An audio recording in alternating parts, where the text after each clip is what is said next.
And we'll show you what happens in just 20 seconds. The family inside, terrified. The deadly anthrax, the Pentagon mistake, and we ask, was it sent through FedEx with everyday packages?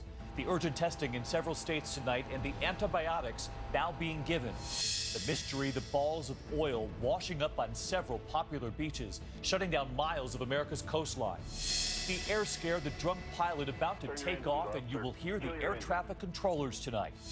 And the imposter, the well-known children's hospital. Authorities say a man posing as a doctor in patients' rooms. From ABC News World Headquarters, this is ABC World News Tonight with David Muir.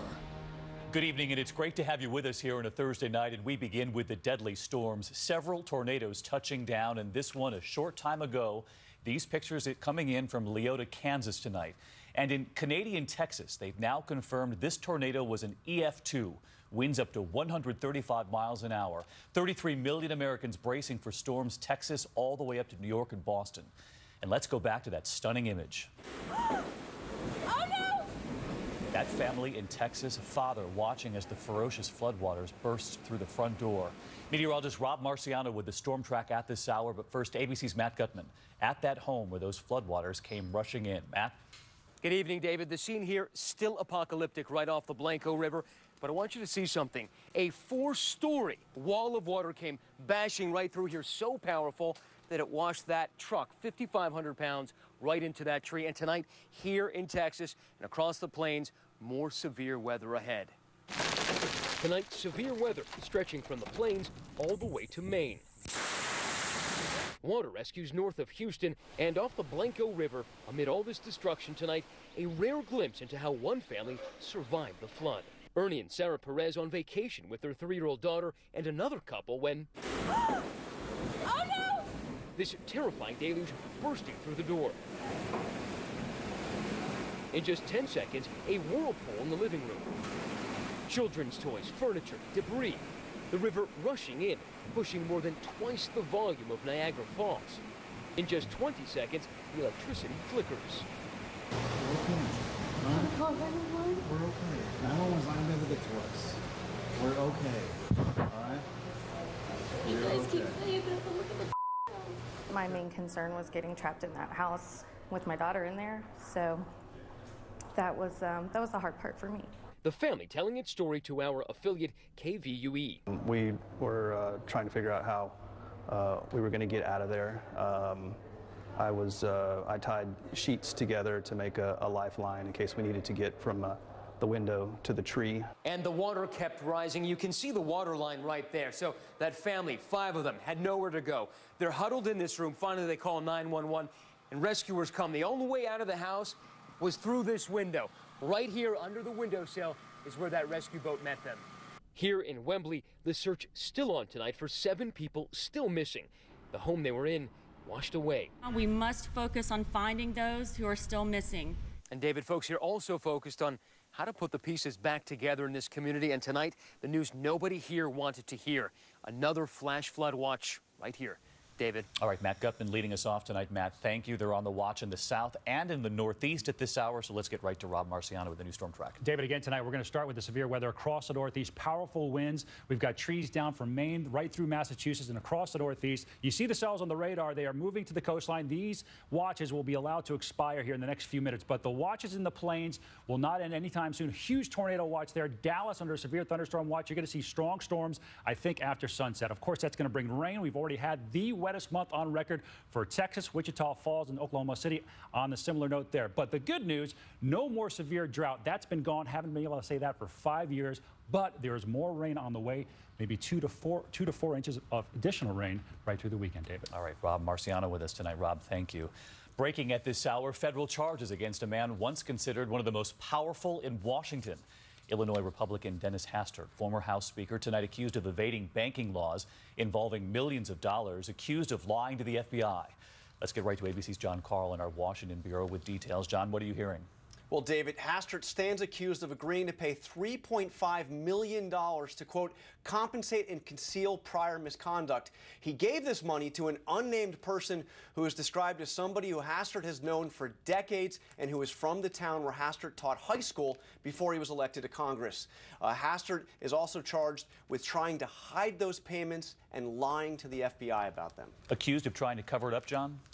That's right, and the indictment says nothing about what the activity was that he was trying to cover it up, but it appears, David, to be something he did long before he was Speaker of the House, apparently back from his days as a high school teacher and a wrestling coach. All right, John Carl, with the latest on federal charges against Dennis Hastert tonight. John, thank you. We move on to other new developments this evening in the anthrax scare. The Pentagon sending out live anthrax by mistake. Shipped using FedEx from one base in Utah to 18 labs in the U.S., one overseas in South Korea. Tonight, at least 25 people now taking antibiotics as a precaution. Dr. Richard Besser, who ran the anthrax lab at the CDC, is standing by. But first, ABC senior justice correspondent Pierre Thomas asking why were samples sent using FedEx along with everyday packages. Stand back, you beat them.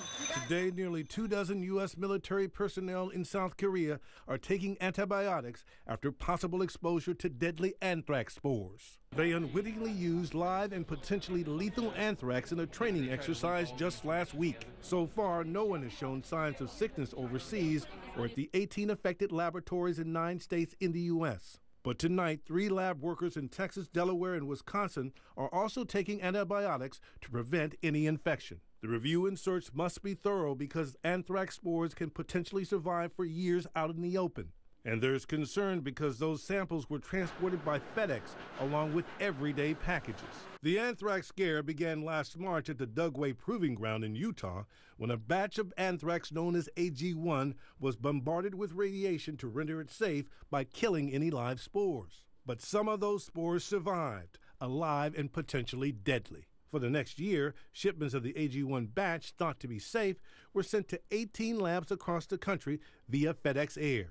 South Korea received its shipment in March. Then last week, a lab in Maryland detected that the AG1 it had received contained live anthrax spores.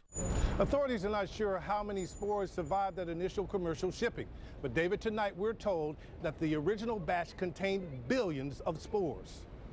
Pierre Thomas with us tonight. Pierre, thank you. And Pierre asked the central question so many were asking when they learned it was shipped by FedEx along with packages that are sent every single day. Had one of these containers broken open with all those other packages, how long does the anthrax last? Well, the thing that makes anthrax so dangerous, it can survive in the environment for years, decades. And if you breathe it in, it can survive in your lungs for as long as 2 months before activating and causing a deadly infection.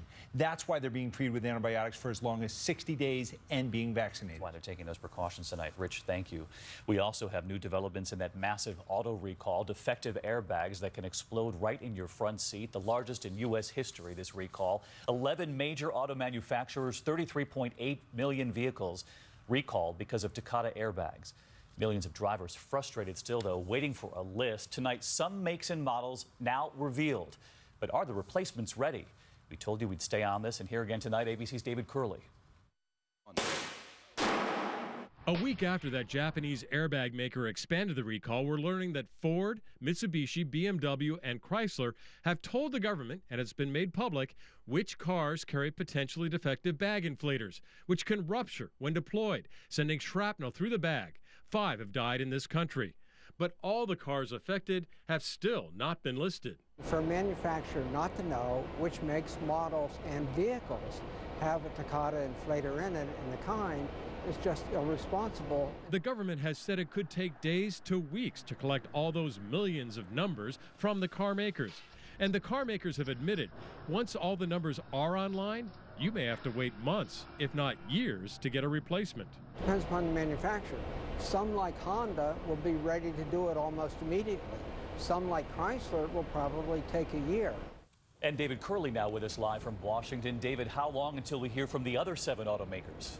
Could be a week, couple of more weeks, David. In fact, Honda has said for its customers to check in after June 15th. And don't forget, what you need is that vehicle identification number. It's right here underneath the windshield, 17 letters and numbers. Write it down. That's what you put on the website when you finally get listed. When we finally get answers. All right, David Curley tonight. David, thank you. To Florida this evening and to the pilot accused of being drunk in the cockpit. Look, this is his Cessna hitting a shed as he prepared for takeoff. Authorities heard something in his voice. The pilot's young son as well, also on the plane, tipping off authorities. And you're about to hear the air traffic controllers who grew very concerned.